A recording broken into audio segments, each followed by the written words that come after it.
Hello, everyone. Welcome to Women Seeking Wholeness. I'm Cherie Burton, and this is a podcast for those who long to feel, express, and be who they truly are. Y'all are in for a treat today is all I can say, because we're going deep. We're going into the shadows.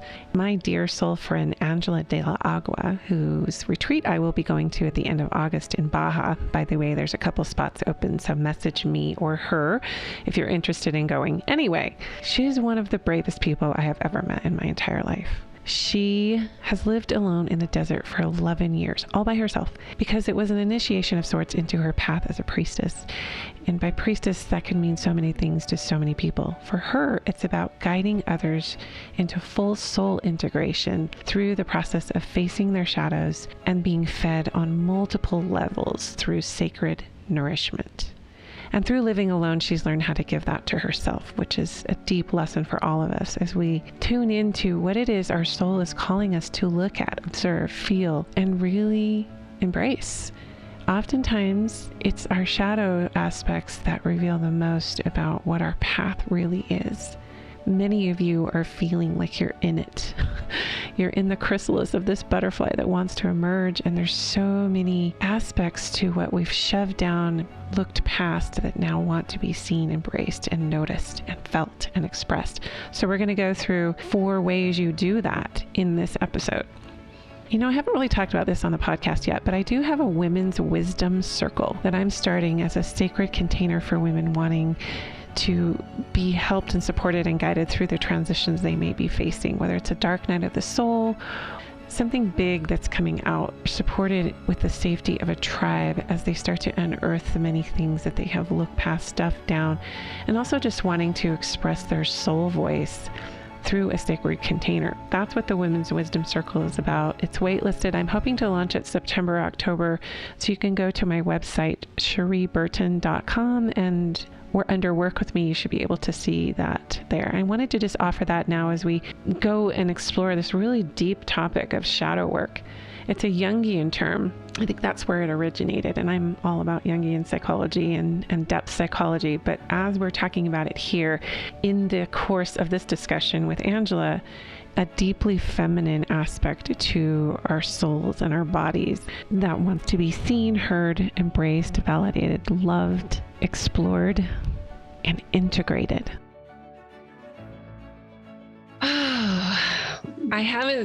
We had a pre-conversation, but I hadn't seen or talked to you for, a couple of months now. I don't even know. Time is just whack.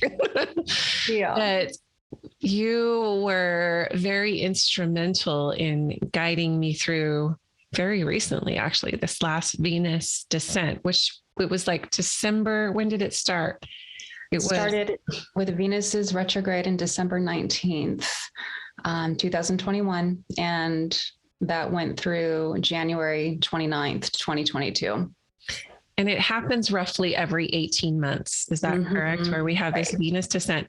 So just for the listeners who may not know what a Venus descent is, and then we'll kind of build on, because it's very integral to our discussion today, everything that denotes in terms of the descent journey. But how would you explain to our listeners what the Venus descent was about this last cycle? So, yes, Venus retrogrades every 18 months. And her cycle is about a 40-day cycle. It's a very significant kind of spiritual passage, initiation process that we are collectively invited to undergo. And mythologically, the retrograde of Venus symbolizes the descent into the underworld. And so it's this process, basically a way to look at it is that Venus, when she turns retrograde, she descends into the underworld for approximately 40 days or so, and she reemerges. And it's a process of death and rebirth. And so in the sky, what this looks like is when she first goes retrograde and the underworld journey begins, she's last seen in the sky as the evening star. And then she disappears from the western horizon. And after 40 plus days or so, then she reemerges as the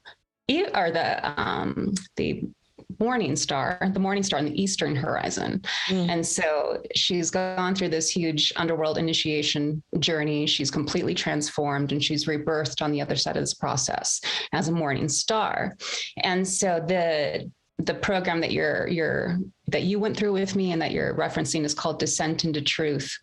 And it's a powerful channeled it's very powerful channeled real-time journey through the underworld in tandem with Venus during her retrograde cycle that I received as a vision for the last time Venus was retrograde in 2020.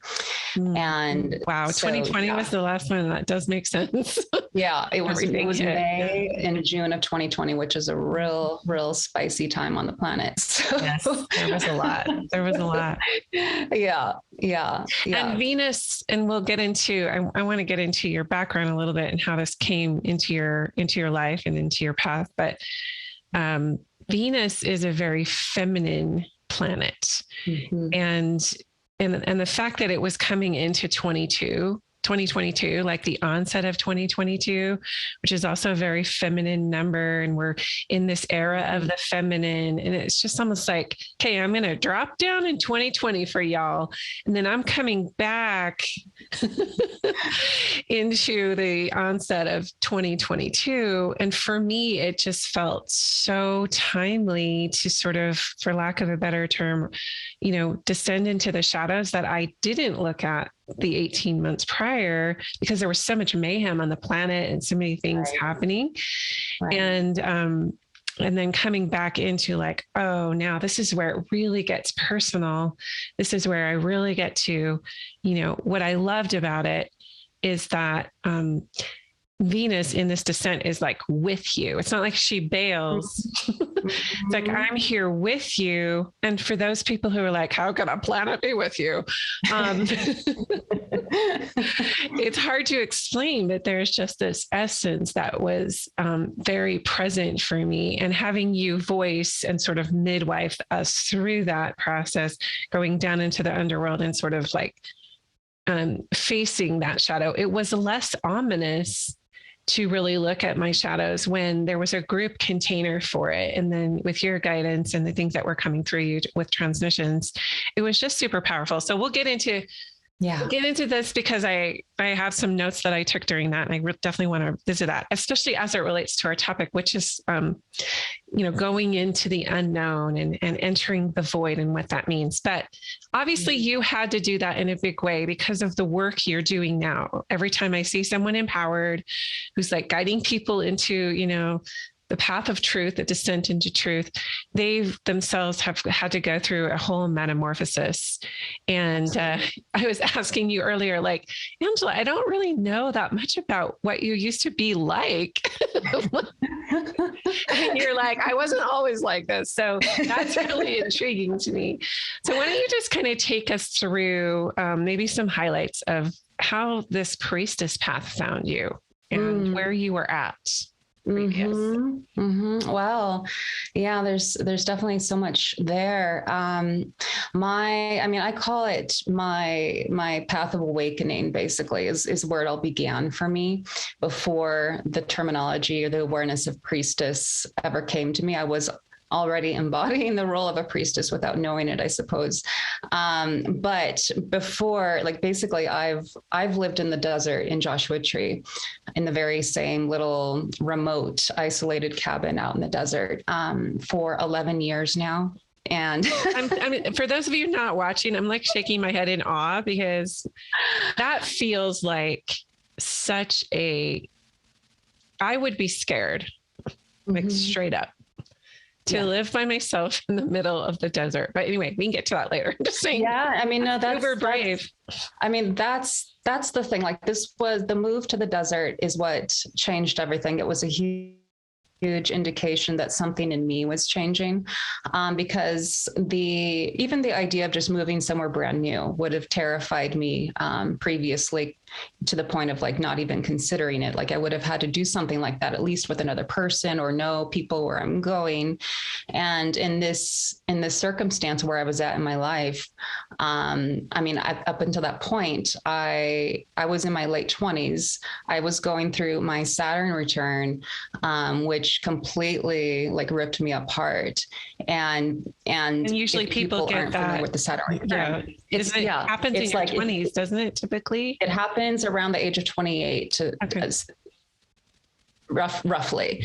And so Saturn is like this disciplinary teacher, and basically, if you're not on path, if you're not in alignment with your truth, he's going to like, rip you to shreds kind of thing. Your life is going to fall apart. And it's like a initiation process to help you, find your truth, essentially. And so that's where I was at. I had lived my entire life up until that point very much asleep and very, very disconnected to myself, not understanding the concept of self-love, self-care, anything like that. I call it just a very average life. I was a very standard Americanized raised child, and had that kind of upbringing. And I've always lived in Southern California, and in the like 10 years before the desert, I was living near the beach in Long Beach. And then I moved into the city in LA and Silver Lake for several years. And that's where everything, I mean, during that time frame, the last 4 years is where things had crumbled. And it was basically the crux of it all was a relationship. Of course. And, and that's the most powerful thing. Yeah. It's like the thing that really gets your attention, obviously, when you go through that level of deep heartbreak and that level of pain. And so I had enough life experience at that point where when that happened, it devastated me, but and it was literally up until this point in my life, present time, it was the darkest period of my entire existence. And I had enough experience. So at that point where I recognized, once I got through certain levels of grief and mourning, and just letting myself be a victim, I recognized at some point, you know what? I'm tired of being the victim. I do this all the time. I was starting to recognize patterns in my own behavior. I was starting to recognize patterns in the kind of job choices I was making. Like nothing was working out, and everything was like not working out simultaneously, suddenly. And so I had the ability to start recognizing these patterns and taking responsibility for the first time in my life. Like, you know what? I made these choices. I invited this into my life. And so that little subtle shift in my thinking was massive, and that was huge.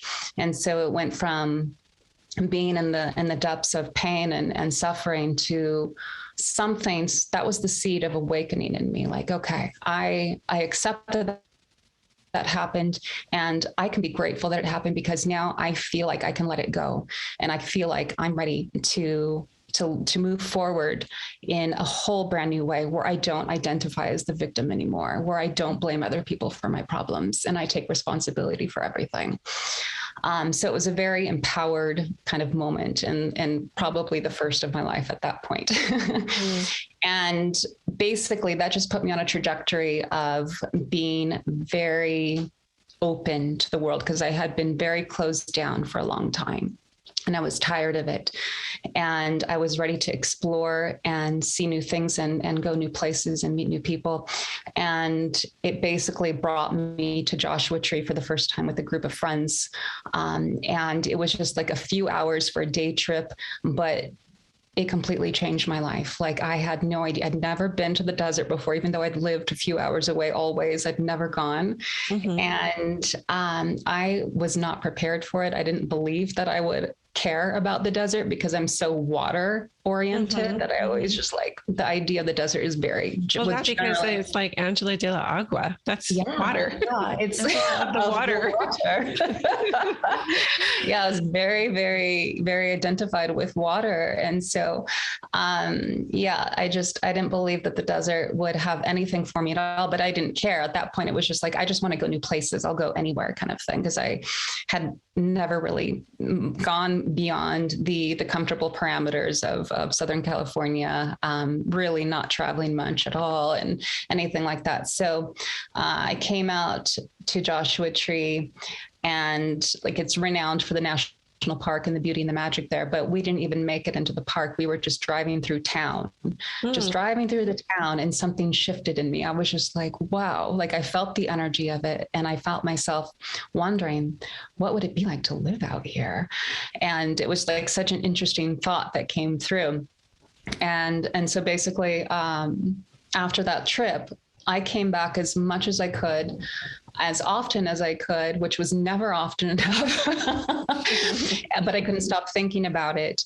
And it was about 8 months of kind of doing as many little weekend trips as I could by myself. And that in itself was a huge thing. Like I started making these trips by myself, which I didn't even know was a thing that a person could do. I didn't. I'm like, because I started coming out with other people, and I'm like, you know what? I just want to be here by myself. This is so interesting, and I was discovering something really brand new within myself. I was making a connection with myself out here, and the desert really provides that foundation, that template, you know, for connectivity, and so I felt a liberation and wanting to do these things by myself. And so Did it was you like have fear too, because I would think for the fear piece. Yeah. I was just going to say that like because of my readiness and the place where I was at, like fear was not even present. Wow. I was just so excited and so ready, and just plunging myself into these unknown experiences in the desert.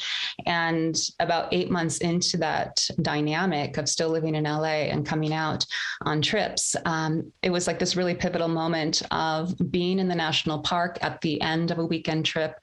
I was sitting at sunset on this beautiful boulder and watching the sunset, and knowing that after I got off the boulder, I'd have to get in my car and go back to the city and to get back to work the next day. And I was so sad. I was so depressed at the thought of doing that. And that's how it was every time. Like I was so happy in the desert and so sad to leave. And so it was just a moment of a flicker of awareness rose up in me in that moment. And I recognized like, wow, if I'm so in bliss and so at peace where I am right now on this boulder, watching the sunset, and it's so depressing, the thought to go back to the city, I don't actually have to do that. I can stay here. I don't have to go back to the city. And it was this huge shift of my freedom, of recognizing my freedom, and that I have the power to make choices to change my life. And that particular moment was the defining moment of me just embracing the absolute unknown. And within, I did have to get off the boulder at that time and go back. Yeah. But it was a different sort of reason. Then it was like, I'm going back to the city to wrap up my life here and move out. And so in 2 months, I was living in Joshua Tree, in the same place where I'm at right now. That's crazy. Crazy in a good way, but there's a couple of things you said there that were like ultimate truth bombs. Is I feel like on the path of awakening, like you're being stationed somewhere. Right. Like your higher self, God, the universe, they want to station you somewhere physically. And I think a lot of people feel that call, like when they visit somewhere, or, there's never any accidents of where we actually end up, but sometimes we resist. And this is metaphorical, not just in where you're actually physically living or moving or what have you, but even your soul calling, even the group of people that are calling to connect to you. It's like, you have to find something within yourself that's like permission. Like, I don't have to play the programs I've been playing. I don't have to stay in the 9 to 5. I don't have to stay beholden to this tribe of people or these relationships or this location. I get to construct and co-create my life in the way that my heart is calling. And I feel like more people are awakening to that it's almost like they have to galvanize with other groups or teachers to kind of solidify that permission within themselves. Yeah, definitely. I mean, it helps to hear a story like this because, I mean, again, like I didn't even know it was something a person could do to even take a trip by myself. Like I just was so used to like just letting others dictate my life or looking to others to see what to do, following other people. And, so it was like the recognition of free will. That awakening was really profound, and you were speaking to the calling of the heart, and that's really what it was. It was me finally dropping into the heart space and recognizing this is what the heart wants, and I know nothing more. I know nothing more than this is what my heart wants, and that the desert is clearly calling me here. Like it's undeniable with the ease and support that surrounded it all. Like the fact that it brought me into this little dream home that's been my, deeply rooted in home for 11 years. It's amazing. That it was the beginning of my learning about what that even means to follow the heart, to follow the guidance of the heart. And that has come to be defining of all the work that I do in the world with people is to know what that is and to let go of the mind and any kind of fears that come up, or practicalities, things why this doesn't make any sense. Like my dad's voice would be like, this is ridiculous. Like the jobs are in LA. Why in the world would you move to the desert? There's nothing out there. And I'm just like, I don't know. I don't know. I don't know. I just know this is what my heart wants. And I don't know anyone who lives there. I don't have a plan. And I'd never done anything like that before. So it was a huge, huge leap of the faith in the heart. So at what point did you realize why you were there, why you were called there? Well, what point? I guess, so when did you kind of like always, was it just like, obviously it was an embodied knowing, but then was there a point at which there was just this huge bonus or gift that arrived for you because you said yes? Were you given some kind of a treasure from God, universe, whatever, that let you know that you were being honored for your choice to follow your heart? That's a beautiful question. I don't know if I've ever really looked at it in that way. I would just say that there were initial intentions. I thought that, how I would utilize my time out here. Kind of like, I'll be there for, there were things that my mind presented in terms of this is what you're going to do. And this is how you approach it. You'll do it in a safe way. You'll just stay for 3 months and make a little artist residency out of it. And I created some stories around what it would look like. But the reality was I didn't want to leave, and I just needed to make it feel safe, I guess, on some level for me to make a big move as much as it was. But I would say the treasure that I discovered was how much I enjoyed my own company out in the middle of nowhere by myself and not needing anyone else. That's so powerful.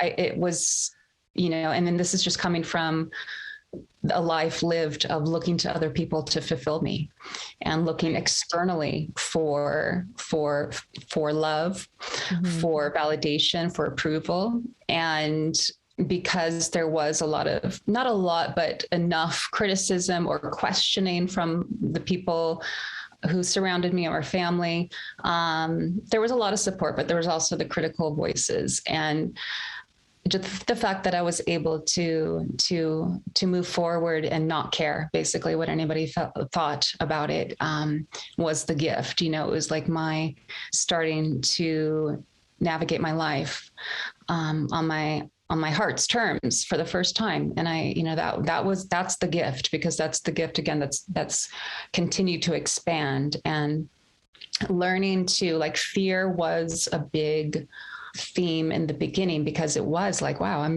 in nature. I'm in a place with the big bads of like rattlesnakes and scorpions and, coyotes. Even like, I just picture like everything prickly, like the sun is prickly and the cactus. And, that's how I picture the desert. It's not my happy place. Well, maybe it will be at some point. It's very prickly here in all those ways. Absolutely. And so it was just like such a, constant daily initiation of like learning about living on my own out in the middle of nowhere, for starters, but so closely connected with nature in a place where it can be read as hostile or uninviting, and that there are all these like potential dangers afoot, literally underfoot. But I was realizing that what I have done here and coming out here was I really plunged into fear. I, could have been afraid of this and I could have let that stop me. But I'm obviously so ready for it that I just blasted through that and just like ran towards what would be perceived as a fearful thing. And so I took that kind of as a gauge, like, okay, like I'm learning about fear and the power that it holds, because when you move towards the fear, there's a reward there. Like you strengthen something. And this has been my experience with the nature here, with the animals here, with any kind of scary, things that are perceived as the scary things in the desert. Like it's always been a movement towards them to understand and connect and recognize, like, I need to develop a relationship here with these things and know them. And I remember too, like I was because I was afraid, it was just like afraid, but like I'm not leaving it. I'm in it. I'm here and I'm staying in it. And I remember one night in particular, like in the first couple months probably that I lived out here, and walking out in the dark night sky when there was probably a new moon around, and the sky was so dark and the stars were so brilliant that I looked up at the sky, and the enormity of it, the beauty of it, and the power of it completely buckled my knees, and it made me tremble. Wow. And I felt so tiny and so insignificant and so afraid of just like the vastness of the universe that I had to go inside. Like I couldn't even, like, I couldn't handle it. I'm like, well, yeah, that I think is going to lead us into this. Two things. I want to talk about this fear we have of being in the unknown, being in this void, and we'll define void as you see it, but why that is actually your point of power, why that is the catalyst literally for everything kind of opening for you in terms of your evolution, your work, whatever. So can you explain to people, because let me back up. I do this a lot. I say we go and then I come back. For me, I was raised with everything very much laid out. Like, here are the sets of beliefs. And if you don't adhere to these or believe them or stay in this practice of them, you could say rituals, you could say a lot of things. These ceremonial aspects to rightness and religious stuff, as well as, anyway, we all go through rites of passage and we all go through academic, and we get to rely on other people's like systems and things. But for me, it was, I think part of the turning point for my awakening was that I recognized I was I was so comfortable with being handed a set of doctrines or being handed a set of beliefs that some of them didn't feel right to me. And giving myself permission to climb in and ask myself why they didn't feel right is when I started first learning about the feminine and how the embodied state of the feminine is all about. How is this sitting in my being? How is this resonating? But when it comes to the void, I recognized I had subconscious terror of not knowing, of going in. And you talked about, there's the expanse, right? Where you walked outside and you're like, oh my gosh, I feel so small. There's all this. But for me, it was almost like annihilation. It was like, if I climb into not knowing and into this blank void, I'm going to lose myself, which needed to happen. Actually, that's the paradox. Exactly. Yeah. So incubating in that void, but let's define the void and then let's explain how that can actually be, the rebirth, the descent journey into the void or the not knowing, what that actually is, the void, and then how you allow that in your fear state, really, and how that actually is the catalyst for the rebirth. Indeed. Well, just to say too, that what you were saying a minute ago, that, that really core fear you have of the unknown, we all have that. We all have that. Yeah. And there's just so much there in terms of the conditioning and the programming that we're all raised in, and how it is a very comfortable way to live. Like there's comfort in being told what to do, or just knowing what's expected of you, or what rules it is that you are needing to fulfill.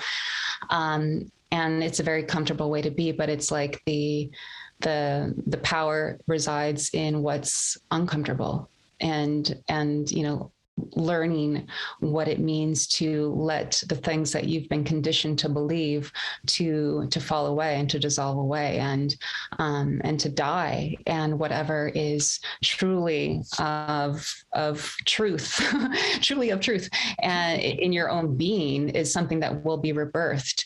But when and that's like what you're speaking to in terms of the fear of losing the self, because if you let everything that you are die away, then what is left? And so there's like that inherent trust in a process like this, where we just have to trust that the things that are not us are left behind for good, and that what is the truth of us is what will reemerge and what always remains. And so the void is, a place of nothingness. It's a place of no place. It's pure emptiness. When I visualize the void, when I talk about the void, I see it as the mother's womb. I feel it's the place of nothingness, but also the place of pure potential, of the highest creative energies that are waiting to be activated. It's this incubation kind of portal. And it's not something that people are conditioned to know how to work with, or to even talk about, or to aware, comprehend, or to like just the comprehension. It's like, how can a void have infinite possibility? Or how can something, because most people think of it as like a vacuum, like you're being sucked into something that's going to trash you.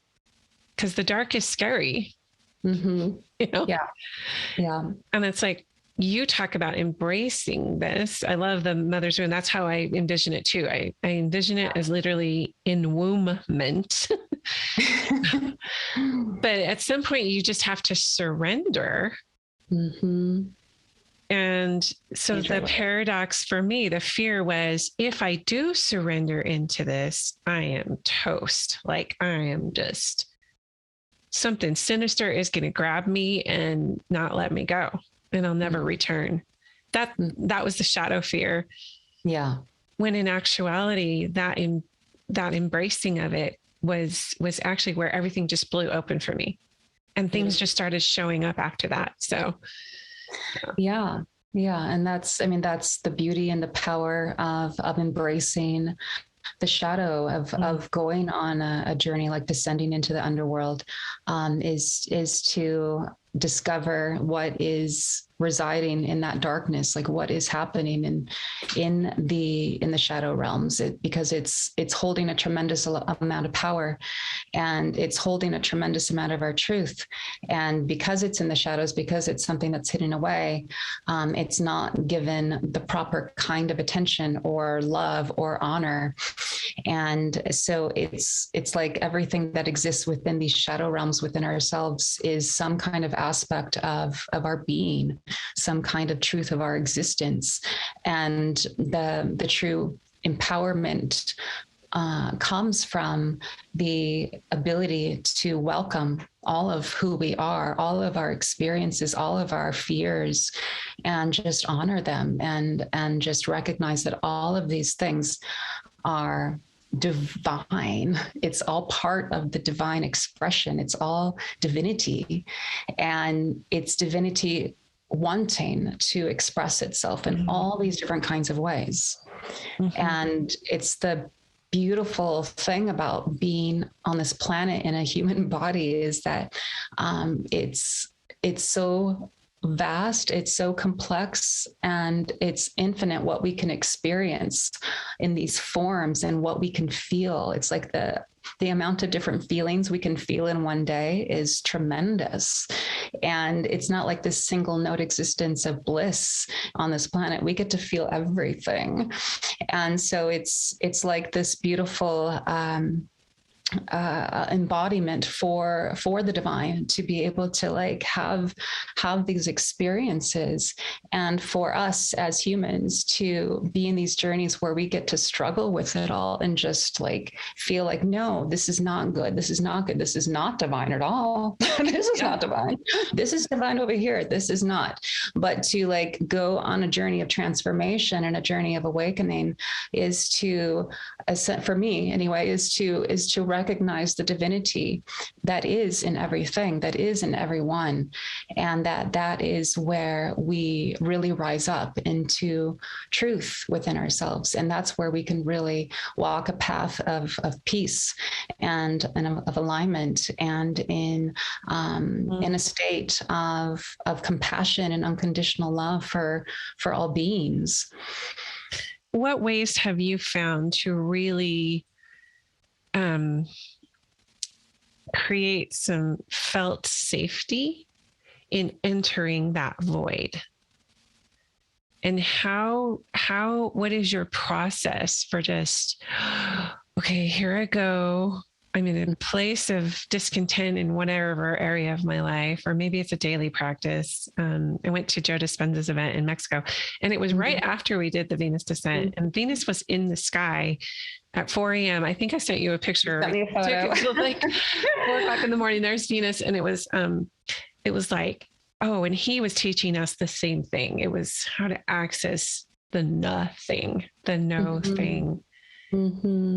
But how, everyone has their different ways, I guess, of climbing into that. His was very masculine. It was, very timed with music and choreographed, and his voice and things. And that was fine. But I was like, I need this for me. I need to just know how to get into this void in a safe way that I feel supported, so I can really just see what's there for me and surrender into that. We don't typically surrender unless we have that container of safety. Right. So, well, as you experienced in Descent into Truth, it was definitely, there was for one point, it is helpful to have support from other people who are also going through it. So doing the journey together. So if you have a friend or someone close to you who you're both like in a space of nothingness or going through something that's challenging, just having each other as supports to be like, you know what, we can do this. And I'm here for you. You're here for me if we need it, kind of thing. So you don't feel physically alone. and that, that there's someone that you can reach out to if needs be. Even if it's not someone who's necessarily going through it too, but just as long as you have someone to reach out to, that's everything. I'm blessed by a very strong support team, a strong circle of sisters that I know I can reach out to at any time, kind of thing. And at least someone most likely will be there if I really need it. And if they're not, because that happens too, then that just tells me I just need to be in it. I just need to be in it and stay with it and not get external and not bring anyone else in. And so, and just trusting that kind of thing. But also with the descent into truth, it's like just making this, recognizing it, the sacred experience that it is. So, being very intentional about what's happening and just connecting in with your guidance, with your divine support, and setting up protection for yourself, doing things like anchoring your energy into the earth. So you feel that support from the earth and you feel the support from the cosmos. There's all of these different types of gentle tools that you can work with when it's needed, when you need to feel like you're doing it. You want to know that you're doing it in a safe way. And one of my favorite little tips is it's something that I do every single day. And I always set up a sphere of golden light around myself. And that's just how I start every day on some level. It's not the very, very first thing I do, but when I sit down to meditate, I'm always establishing a golden sphere of light and grounding my energy into the center of earth and drawing that energy up through me to establish this sphere of golden light around me. As you know, I know you use the tree reference a lot, because every time I would go into the meditations that you did, they were always very much like rooting down, like you're an actual tree. And then one thing that you brought in that I really appreciated was having like a grandmother tree, apart from me being the tree and being grounded to the earth, but like a grandmother tree in the room with me. Yeah. That That's created a safety for me that I was like, I don't care if it's true or not. I like the idea of that. Yeah. I mean, that's a powerful tool as well. And so, again, anyone can do that at all, like to enhance this sense of protection and bringing a certain vibration of love into your space is by visualizing a great grandmother tree in your room and sending the trunk of that tree all the way down to the core center of earth and seeing the roots wrapping around the core of Gaia and just drawing up energy. I like to see it as golden light, but you can see it any colors you like, really. But pulling up golden light, we'll say, through the tree trunk back up into the tree in the room, and then that tree is then enveloped in the golden light. It's bringing your room up to the vibration of gold, and that's so helpful. It's definitely helpful. Yeah, and to know that's in place. I really love this, and it's very feminine and it's very ancient, and it just feels like, okay, I'm going in with this shelter of support, really, from the ground and from the leaves and the branches and things. But I want to talk about, you have kind of this process of engaging with a shadow. And by the way, for listeners, we're not talking about evil as a shadow or anything like that. It's not demonic. It's like, we're not accessing this void from, to be consumed by darkness. The intention of accessing this void, would you say, what is creation? It's fortification, it's new nuggets of wisdom that are disseminated. I mean, there could be many. It could be many things. I would say essentially a good way to just kind of nutshell it is that we go into the shadow, we embrace the shadow to come into wholeness, so that we embrace all that we are and that we gain wisdom from these hidden parts of ourselves. And that's essentially what the shadow is that we are speaking to, is that they're all aspects of who we are, the things that we keep repressed or hidden, that the things about ourselves or our life experience that we don't want to look at, that we have buried away, that we have judgment around, or things that trigger us. Anything that's triggering to you is indicating a shadow that is asking for attention. And it's like these aspects of ourselves, these shadow aspects, they want to be loved. That's all that it is. They want to be loved. They want to be seen and heard and honored. And so to look at the shadow, it's like to do that in a good, safe way, a productive way would be like, I had given like a 4-point kind of. Yeah. I will totally, I'm going to read that because read it. I wrote it in my journal during our Venus retrograde journey. So when you were talking about just what I had written is intensified shadow work. Like when something's been, you said too for us that like the treasure is in the trigger or something like that. Absolutely. So when you have that trigger, you go like, oh, this is an invitation for this process of the shadow work. So the process was, number one, to notice the discomfort. And then you said number 2 was to feel it. So letting go of just the story around it, just let yourself feel the feelings associated with it. The third was to inquire. And you had mentioned even having dialogue with those feelings, engaging that way. And like, what are you here to show me? What are you here to teach me? And asking those questions. And then the last one was to express. So this is where you can even, like you had said, in our work together, expressing gratitude to that shadow for what it's revealing, what wants to be healed. So I just love that. So notice it, feel it, inquire, and then express. Yeah. Is there anything that you would add to that? I would say expression too can be, even like if it is like a big feeling, like something like big anger or rage, it's like express that. And, in a healthy way. And I think one of the examples I like to give anyways, like, just screaming into a pillow kind of thing, like let it be released from the body is kind of part of like what the expression is about.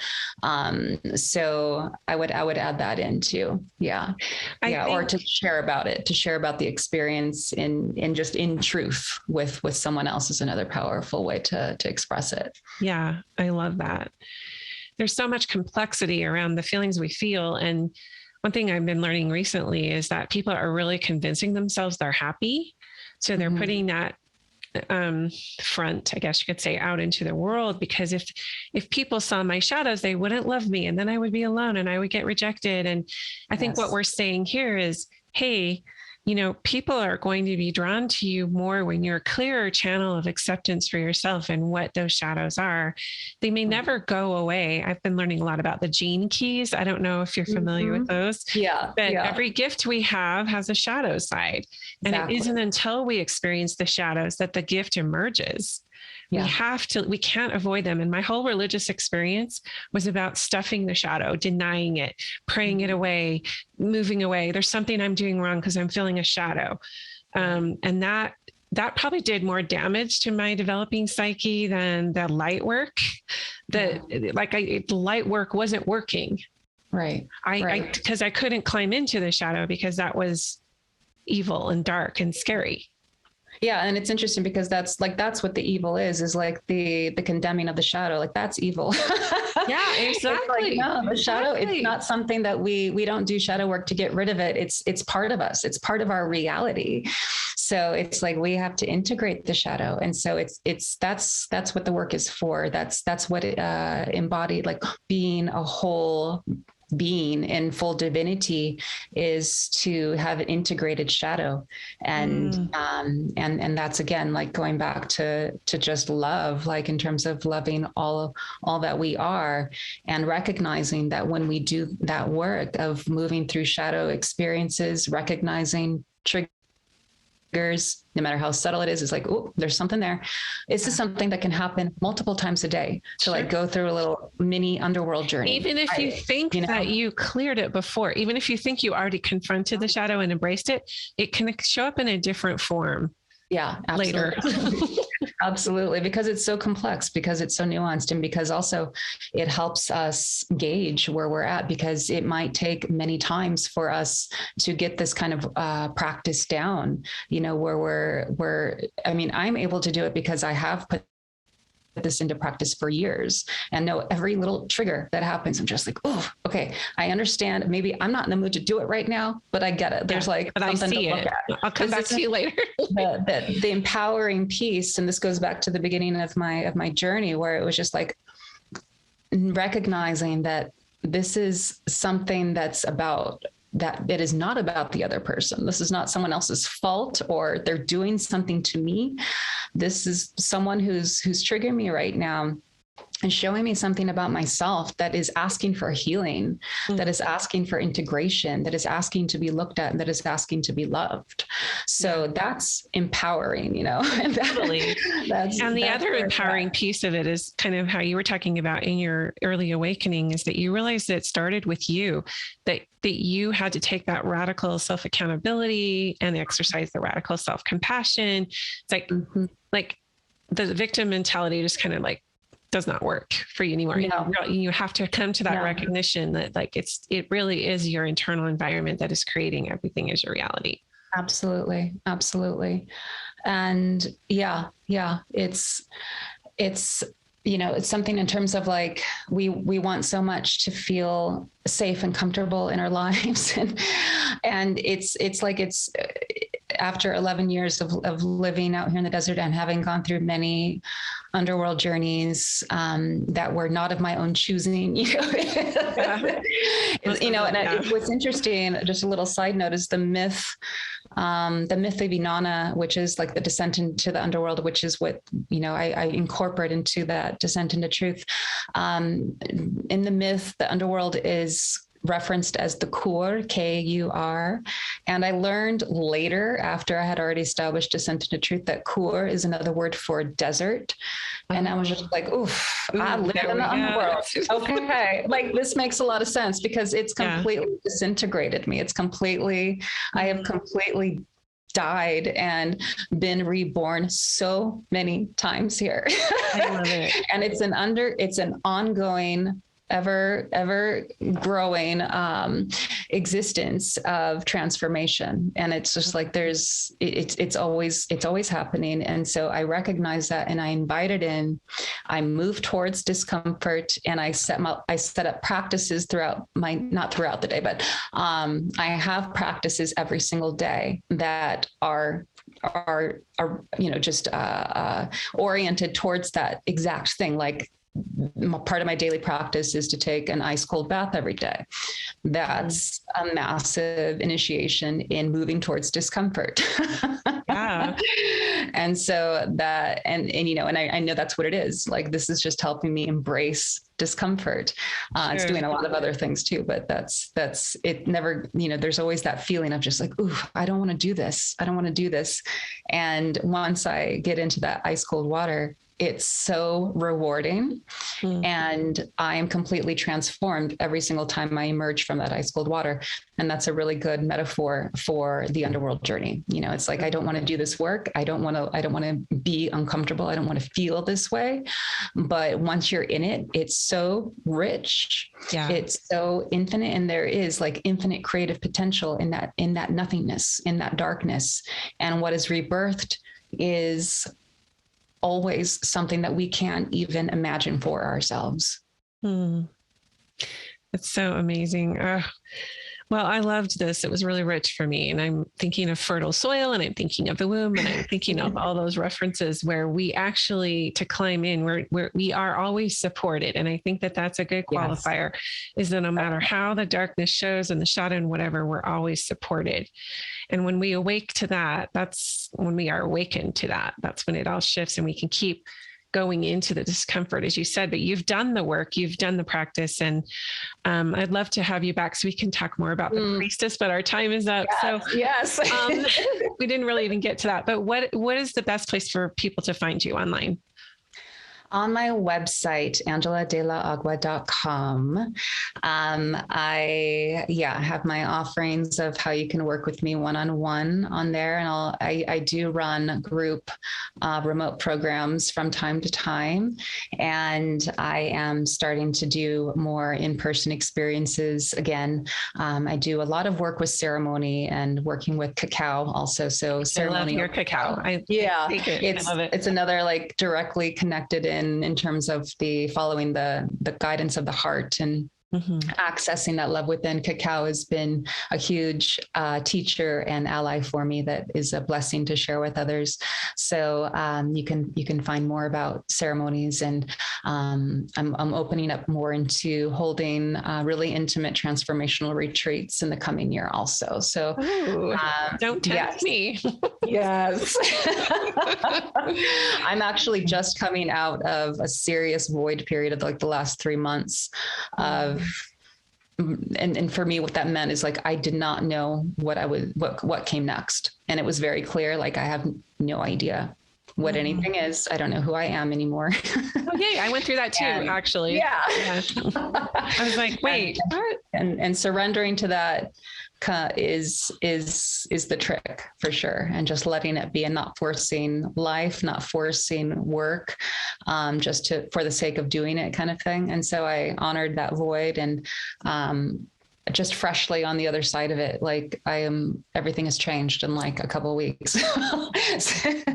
I think that's the key, is just staying with it until it reveals what it's, because it's not up to you in terms of the timing. You're not in charge of it. No. Yeah. That's where the surrender comes in. The tricky part. And we're surrender really.